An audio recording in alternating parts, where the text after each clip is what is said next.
Today, I want to tell you a little bit about the screening tool called the FAirEST. So sometimes if I'm talking to parents or if I'm talking to other medical professionals that are interested in these topics of airway health, they'll ask me about what kind of things should we be looking for to be able to test if there's any issues with possibly how a child is breathing or if there's a need to investigate this further.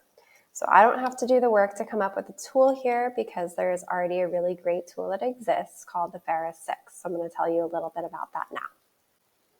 So you can actually go to the website, fairest.org tools. I'll include a link here. But you can download a copy of this for yourself. Choose the FAirEST 6 if you're wanting the most simplified, streamlined version of this. So the history behind this is that Cynthia Peterson, who is a physical therapist, came up with this as what's known as the functional airway evaluation screening tool. And she had a longer version of this and has joined forces with some other really incredible professionals, ENTs like Dr. Zaghi, dentists like Dr. Yoon. You can see again, who's responsible for this. It's all written on the form. And they have done research to make sure that these screening tests are a good way to validate whether or not a child is at risk for pediatric sleep disordered breathing. So that's great. I'm going to walk you through the steps so you can use this as a test and know how to use it. So number one is looking at testing, can we nasal breathe for 3 minutes? If there's difficulty with nasal breathing for a duration of 3 minutes, then we can conclude that a child probably cannot. Their default of mouth breathing is going to kick in, and you'll see that. So we're looking for, if a child is mouth breathing regularly, if they're able to pass this 3-minute test, then we know that maybe this is more of just like a habit for them to have their mouth in an open resting position, that they can breathe with their mouth closed for this period of time, but their default is to be in a position with their mouth open. So it gives us some good information. So you can run this first test by either trying to take a sip of water, filling up part of the mouth and holding that water in your mouth. You can do this test with your kid if you think you can get away with it. But going ahead and drinking a sip of water and just holding it in the mouth for the period of time, because it's going to be hard to breathe through the mouth if you've got some water in there. So that could be a fun test. Other times people have used lip tape. So I know that we don't normally want to encourage lip taping overnight if you haven't been able to screen with a professional to make sure that you're able to nasal breathe or that your child's able to nasal breathe. But this is one of those tests that can be done in order to kind of during awake hours during the day to kind of verify and check on the ability to nasal breathe. So either one of those possibilities exist for trying to check on 3 minutes, set a timer, see, maybe you want to encourage a little prize at the end of 3 minutes for whoever wins the competition. So that is one first test, and you can see that at the end of that test, you can check a box for mouth breathing, yes or no. So if your child passes the test, then we can say, no, mouth breathing wasn't, or no, nasal breathing wasn't difficult for the 3 minutes, so no, that's not an issue, or yes, mouth breathing is an issue that we need to address. Okay, number 2 here. The mentalis is the name of the muscle that is in the chin. And when we look at these photos side by side, if you haven't downloaded your own copy, I highly encourage you to follow along here. But when you look at these 2 photos side by side, the strain that's implied, you can just see that in how tense the muscles look.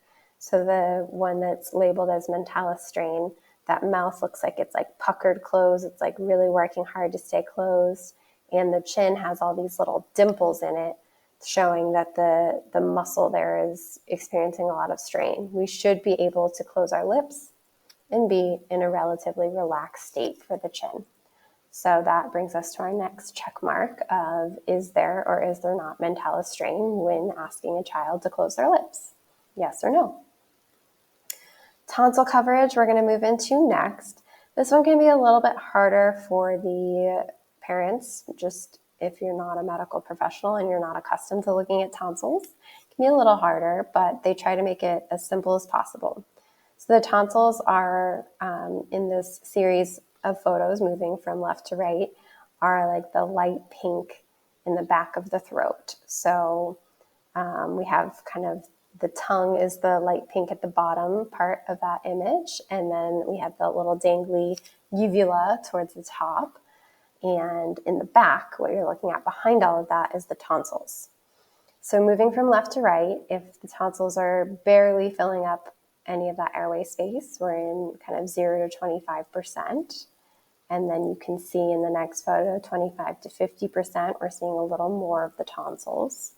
And then we're looking at 51 to 75%, where the tonsils are coming in and kind of getting close to filling up all that space on either side of that uvula. And then we have 76 to 100% where the tonsils are what we call like kissing tonsils, because they're so big, they're touching each other, just lightly kissing each other. So that's a reflection of it's going to be a lot harder for someone to breathe if the tonsils are all the way in that 76 to 100% range. So in order to make this just a little easier to conceptualize, I've got an example with permission to share from Dr. Kevin Boyd from his own screening tool, Chicago Hearts. So in this example, I see that those tonsils in the back of the throat, again, we've got the tongue kind of in the bottom, we've got that little uvula that's at the top, and then those tonsils back behind there are getting to the point to where they're kind of lined up on either side of that uvula. So to me, this falls into that 51 to 75% range. So they've made this more simple. A lot of times if a medical professional is giving you a description, they're going to tell you whether this is grade 1 to grade 4. But here we're just looking at, the appearance of the tonsils, does that line up more with one of the two photos on the left being less than 50%, or one of the two photos on the right being greater than 50%? So go ahead and check that as that applies. We're going to skip over number 4 for just a brief second, and we'll come back to that one. Going to number 5, so looking for any visible signs of dental wear. So on the left side of the screening tool, there are these long kind of oval-shaped teeth. And on the right side, you can see how they're kind of almost like filed down or flattened down. I wouldn't worry as much about some of the descriptor words that they have there with gum recession or abfraction. Those are a little less likely to be relevant for kids. So really just looking at like, do we see worn down teeth or not? So then again, some ways to visualize that. We can see in the clinical photos here on the left, so a demonstration of what worn down teeth look like. And that may or may not be accompanied with sounds of clenching or grinding teeth at night. You may have never heard your child make those noises and then be surprised that you can still see some of this wear. And just a side note that any sort of acid reflux or vomiting can make this process of wear go a lot quicker. And then, so I've got that photo where you can just kind of see there, but then also I have another photo where you're looking down at like the top chewing surface of the teeth in order to see what wear looks like in that position. And it's where the outer part of the tooth is actually kind of a more white color. It's the part of the tooth called the enamel. And then the inner portion that is a little more yellow is the dentin. So what actually is happening is the outer portion of the tooth is wearing down to the point where the inner surface, the inner layer of the tooth is starting to show. So not an ideal situation. So again, just checking, are we seeing dental wear, yes or no? And then looking next at signs of dental crowding, high arches, and or high narrow palates. So they've included in the picture kind of more of a U-shaped arch or like a V-shaped arch for you to look at. In both of these cases of the clinical photos I've included here, there's still a little bit of a high palate for both, but I want to bring your attention to the distinction. The one on the right with the V-shaped palate has almost like a little shadowed cavern up there where you like kind of can't see what's going on up there. So that is definitely a high palate. So these are ways to kind of look for that. And then to also bring attention to the fact that even though the photo on the left has more of a U shape to the arch form, there is still crowding going on. So if you look at those front teeth, there is some rotation of the teeth where they're kind of like tucked in one behind another. And in a child's mouth, we really want to see spacing between all of the teeth. The baby teeth are small compared to the adult teeth that are going to replace them. So if we're already seeing signs of crowding and the child still has baby teeth, then we know we're going to want to take some steps sooner versus later to increase some space in there.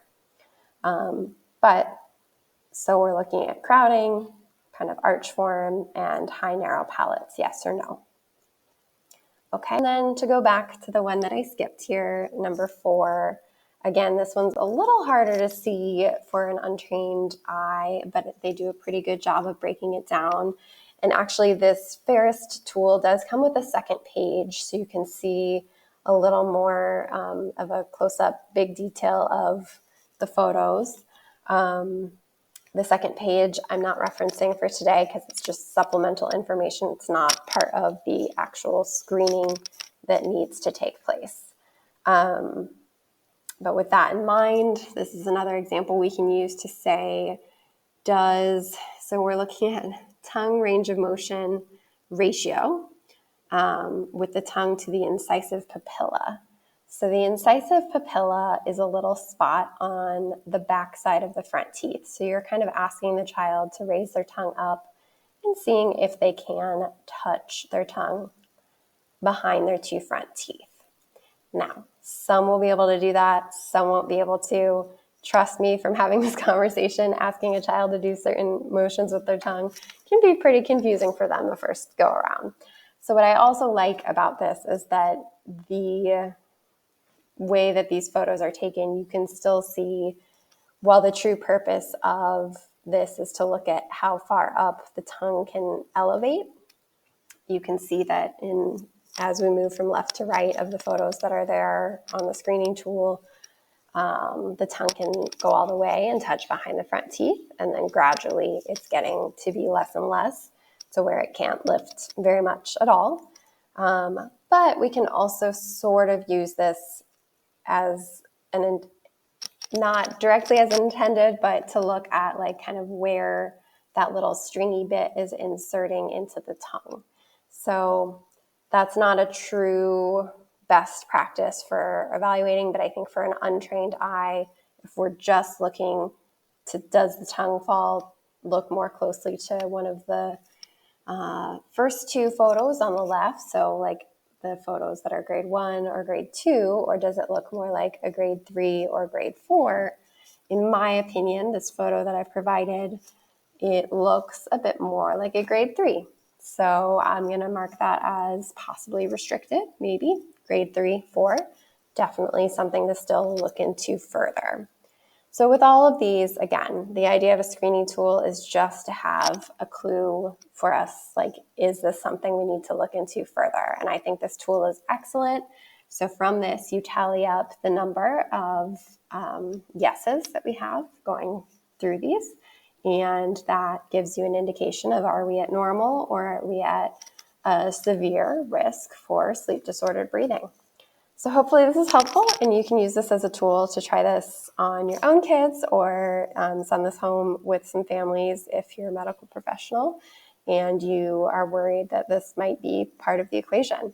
And as always, if you're looking for more guidance on these topics, this is exactly the kind of help and support that I provide for families, is to determine what kind of problems we might be dealing with and be able to help you find the help and team and solutions that feel appropriate for you. So reach out if you need any help at all. Thank you.